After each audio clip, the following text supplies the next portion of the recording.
يوم من الايام صارت مناسبة بالريف، فرحت احد اقاربنا بالريف، فتعرف اكو كلمات بالريف ابن المدينة ما يعرفها، انا كلمات ما اعرفها، فقال جيب لي سنديح هيك اسم ما اعرف، تلقاه يم الحلال، انا رحت ظليت اخم يم الحلال ماكو، فبوقتها فات واحد منا قلت اقول لك شنو سنديح هيجي، قال ذاك ابي حشيش، انا اخذته هو حشيشه من يم الحلال طبيت بيه للديوان، تالي هم قصدهم شلون سطله يصير عامل الشيخ يغسل بيه يصب له مي، انا ما اعرفه، فطبيت انا والحشيش مالتي للمضيف وعالم واقفه،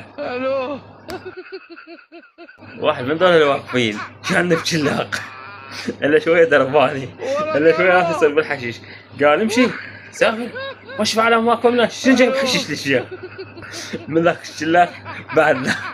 لا رحت بمناسبه بالريف ولا دزون على شغله ورحت فيها وانا ما اعرفها. والله قالوا